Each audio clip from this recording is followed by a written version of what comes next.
2014-19లో కూడా Telugu Desam party, Bharatiya Janata party కలిసి ప్రభుత్వం నడిపినాయి.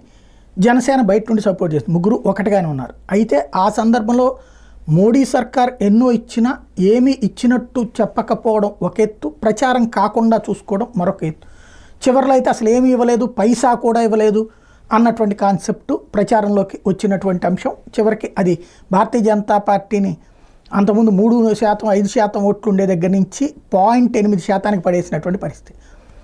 నేను అప్పుడు కూడా చెప్పుకొచ్చా, ఇదిగో ఇది ఇచ్చింది రాష్ట్రానికి, అది ఇచ్చింది అన్నటువంటి. బట్ ఇక్కడ మన మౌత్ కంటే కూడా ఈ మీడియా హైప్ అన్నటువంటిది బాగా ఉపయోగపడింది. అయితే ఇప్పుడు సీన్ కట్ చేస్తే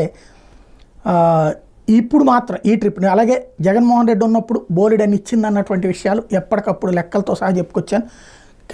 రాష్ట్ర ప్రభుత్వం నేను ఇచ్చానని చెప్పుకుంటున్నాయన్నీ అనేకం కేంద్రం, అందులో సర్వశిక్ష అభియాన్ నిధులతోనే నాడు నేడు, అదే సందర్భంలో ఆసుపత్రులకు సంబంధించి అందులో కొంత రాష్ట్ర ప్రభుత్వం వాటా కూడా ఉంటుంది.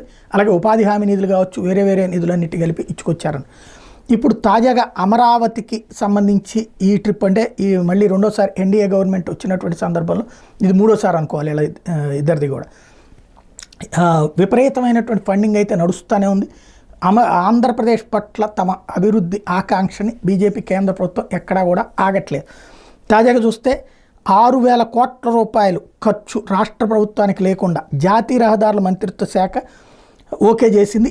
189 కిలోమీటర్ల పొడవైనటువంటి అమరావతి ఔటర్ రింగ్, మరొకటి 59 కిలోమీటర్ల పొడవైనటువంటి తూర్పు బైపాస్, ఈ 2 రోడ్ల నిర్మాణానికి కలిపి దాదాపుగా 6,000 కోట్ల రూపాయలకు పైగా నిధులు అవసరమవుతుంటే అవన్నీ కూడా కేంద్ర ప్రభుత్వం 5 పైసలు రాష్ట్ర ప్రభుత్వం ఖర్చు లేకుండా చేయబోతోంది.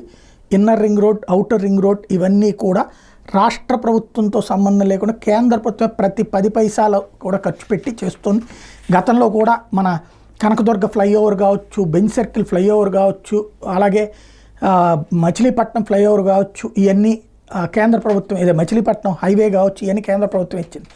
అలాగే బాపట్ల హైవే కావచ్చు, ఇవన్నీ కూడా కేంద్ర ప్రభుత్వం ఇచ్చింది. అప్పట్లో భారతీయ జనతా పార్టీ అంత పట్టించుకోలేదు. మొన్న మాత్రం ఆ విజయవాడలో వెస్ట్ లాంటి చోట్ల కూడా భారతీయ జనతా పార్టీని గెలిపించి కొంత కృతజ్ఞత చూపించారు ప్రజలు. అదే విధానం ఇంకా కొనసాగించేటందుకు అవకాశం ఉంటుంది ఇవన్నీ జరుగుతున్నటువంటి వేళ.